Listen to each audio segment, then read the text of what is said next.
Яңалыклар чыгарылыш үз эшен башлап җибәрде. Студияда Алина Хисматуллина, хәерле кич. Быел 6 җир асты аша чыгу юлларын төзекләндерәчәкләр. Исемлеккә кайсылары кергән, Гүзәл Шиһапова ачыклады. Берничә көннән Җәмигъ мәчетендә төзелеш эшләре башланып китәчәк. Бу хакта Рим Мәхмәтова белеште. Саучыларның гына түгел, малларның да кәефләре яхшы. Татарстан сыерлары Бетховен музыкасын тыңлап, сөтне күбрәк бирә башлаган.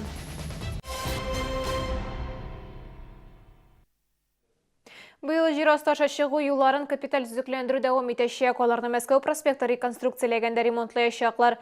Төзекләндерелүче җир асты аша чыгу юллары исемлегенә ГЭС бистәсендә урнашканы да эләкте. Ремонтны шәхси эшмәкәр үз акчасына башкарып чыгачак. Мәскәү проспектын реконструкциялау барышында 6 җир асты аша кичү юлын капиталь төзекләндерәчәкләр.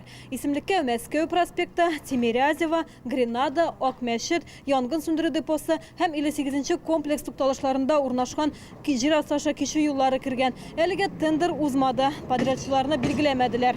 Шәһәрдәшләр ремонт башлануын түземсезлек белән көтә. Җир асты аша чыгу юлларында бер тапкырда капиталь төзекләндерү булмаган. Менә кырайлы. Мында нәрсә инде? Караңгы. Менә әле ярый көндүз. Кичке мында вообще, наверное, куркыныч үтәргә. Менә үттегендә менә башласаң төшәргә. Бик удобно түгел бит. Әмінә энергетик мәдәният сарайы тукталыш янындагы җир асты юлында төзекләндерү 2 көнлек башланган инде. Инвестор Җәвил Шейх үз акчасына эшне башлаган. Узган елның сентябрендә шәһәр советы утырышында тукталыш янындагы 4 катлы сәүдә үзәге проектын расладылар. Җир асты аша чыгу юлы да шул комплекска керә. Бүген биредәге сәүдә алачыкларын сүткәннәр. Эшмәкәрләрнең кайберсе өйдә утыра, кайберәүләре икенче җиргә күченгән. ИП я еще не сдала, потому что жду, что будет дальше. Но бизнес у меня прекратился пока, потому что неизвестность. Найти себе вариант, подобный этому, пока что я не нашла. Вот. Ларек разломали, личный ларек разломали. Все вывезли, все на дачу выкинули. Инвестор белдерүенчә, эшмәкәрләр бирегә яңадан кайтачак, әмма яңартылган сәүдә урыннарына ремонт эшләрен җәй дәвамында төгәлләргә ниятлиләр. Гүзәл Шиһапова, Ленар Султанов, яңалыклар. Мәскәү проспектында зур төзекләндерү дәвам итә. Моның өчен республика бюджетына 800 миллион сум акча бүлеп бирелде. Бу акча 16 километрдан артык юл яңартылырга тиеш. Комдорстрой оешмасы 5 майдан эшкә кереште. 2017 елның октябренә кадәр Яшьлек проспектынан башлап Нариман урамына кадәр юл яңартылачак. Төзүчеләр эшне ГЭС ягыннан Нариман урамына киселешеннән башлап җибәрделәр. Бүгенге көндә Комдорстрой хезмәткәрләре Академик Королев урамыннан Халыклар дуслыгы проспектына кадәр аралыктагы бордюрны җимерделәр. Төзүчеләр әйтүенчә, Мәскәү проспекты танымаслык булып яңартылачак. Проспектның 2 ягы 3 метр ярымлы өчәр полосадан торачак. Шулай ук бордюр ягыннан яртышар метрлы саклау полосалары да булачак. Проспектның кайбер урыннарында 4 полосада булырга мөмкин. Теманы дәвам итеп, шәһәрнең Кыл үзәгендәге Җәмигъ мәчете төзелеше кабат яңартыла. Бу җайда бинаның җир асты өлешен төзү бетерү бурычы тора. Берничә көнлек Чаллы мөхтәсибәте Җәмигъ мәчете төзелешенә финанс ярдәме күрсәтү фонды һәм Строй Траст төзелеш оешмасы шул хактагы килешүгә кул куйдылар. Исегезгә төшерәбез, мәчеткә моннан 23 ел элек нигез салына башлаган иде. Тик төзелеш озак вакыт туктатып торылды. Проект буенча Җәмигъ бер юлы 3000 кеше намаз укый ала торган төп мәчет булырга тиеш. Толырак мәгълүмат хәбәрчебез Рим Мәхмәтовадан. Чаллының төп Аллаһ йорты булырга тиешле Җәмигъ мәчете Туфан һәм Сөембикә проспектлары киселешендә хакимият бинасы белән янәшә төзелә. Биләмәләрнең мәйданы 5 гектар. Җәмигъ мәчете 1993 елда төзелә башлаган иде. Әлегә аның нигезе менә шушындый хәлдә. Берничә көннән бу урынга төзүчеләр килергә тиеш. Бу җайда бинаның 0 циклын, ягъни җир асты өлешен төзеп бетерергә исәплиләр. Төзелеш сезонына кыштан әзерләнгәннәр. Арматуралар китерелгән, тиешле тикшерүләр уздырылган. Төзелешне яңа генподрядчы Строй Траст компаниясе алып барачак. Җәй көне башкарылачак эшләргә 20 миллион сум тирәсе акча җыелган. Аның күпчелеге халыктан кергән. Җиребез бар, урыныбыз бар, ниятебез бар. Инде мәчетне кемнәр төзи дигән сорауга җавап, мәчетне аны иманлы кешеләр төзи. Шуңа күрә без әллә кемнән көтеп утырырга тиеш түгел бездер. Шәһәр башлыгыннан да, башкалардан да, зур-зур предприятие директорларыннан да мәчетне аны һәр вакытта да мөселманнар төзегән, иманлы кешеләр төзегән. Яңа мәчет гүмбәзе төп корылмадан, колоннадалы 2 айрым флигелдән һәм 4 манарадан торачак. Эшке яктан ул 5 катлы. Бинада 3000 кеше сыйдырышлы намаз заллары, тәһарәт урыннары, уку һәм никах бүлмәләре, конференц зал, медпункт, ашхана, сәүдә урыннары булырга тиеш. Зур бәйрәмнәрне мәчет каршындагы түгәрәк мәйданда оештырып булачак. Ул 10 меңнән артык кешегә исәпләнгән. Чаллы мөселманнарын берләштерүче Җәмигъ мәчете төзелешенә ярдәм итәргә теләүче кешеләр мөхтәсибәткә мөрәҗәгать итә алалар.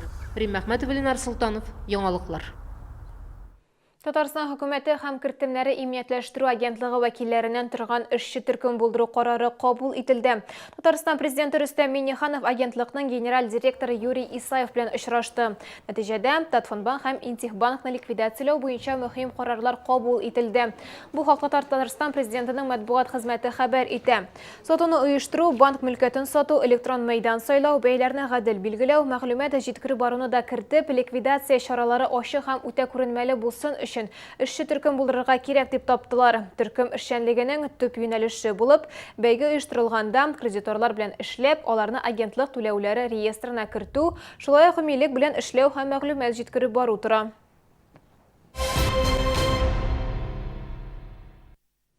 Чаллыда кайнар суны өзү вакыты кичектерелә. Җылылык торбаларын югары басым белән сынау вакыты күчте. Ул 22 майдан башлана. Бу вакытта кайнар су бирү туктатыла. Алдарак су бирүне 20 майдан туктату турында хәбәр иткәннәр иде. Әмма 20 май шимбә көнгә туры килү сәбәпле торбаларны сынауны дүшәмбедән башларга булдылар. Һәр елдагыча опрессовка Чаллыда берничә этапка башкарыла. Беренче булып 22 майдан 4 июньгә кадәр кайнар су Үзәк районда 9-14-19 58 комплексларда, 7-13, 41, 43 комплекста кайнар су булмый. Комсомол районында 22 майдан бер тәүлек дәвамында ГЭС, Сидоровка һәм Мәләкәс аръягында кайнар су булмаячак. 4 июньгә кадәр Зәп, Мәләкәс аръягы йортларында җылылык шелтәре сынау үтәчәк. Терлекчеләрнең эше ел әйләнәсендә тынгысыз, тик берсе дә зарланмый. Мәрәс авылында заманча сөт җитештерү комплексы төзелгәч, сыер савучыларның кәефе тагын да күтәрелгән. Эш шартлары шәһәрнекеннән бер дә ким түгел. 2-3 сәгать эчендә 2 савымчы кулыннан 340 сыер үтә. Бары тик төймәләргә генә басып, махсус шланглардан җылы су килә. Аларында ашарга тулы. Музыка куябыз, музыка белән бит хәм музыкасы белән генә сыер савабыз. Алар музыка ишеткәч күбрәк сөт бирәләр. Сыерлар гына түгел, шулык терлекчеләр дә шулык музыканы тыңлый, аның күңеле уже икенче настроение сәйбәт булгач, аның эше дә бара бит инде.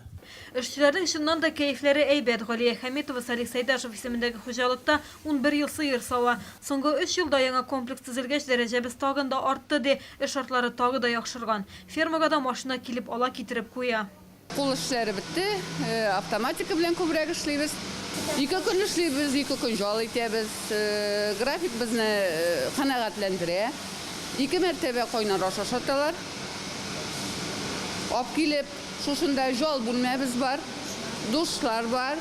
Сыерларны тукландыру айруча контрольда. Җәен нигездә яшел азык, кышында витаминнардан өзмиләр. Токымлы һәр сыердан 18 литр сөт сауыла. Белгечләр сөтнең сыйфатына тел-теш тидерерлек түгел ди. Көн саен Чаллыга 12 тонна югары сортлы сөт озатыла. Яңа технология нигезендә продукцияның әшү куркынычы да юк.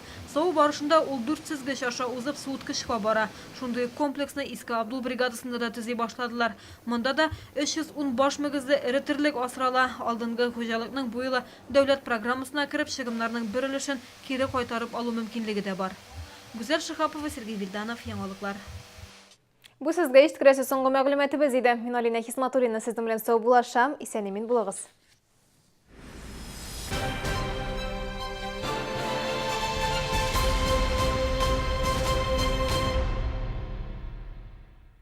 Собираешься ехать в Казань за новостройкой? Мы уже здесь.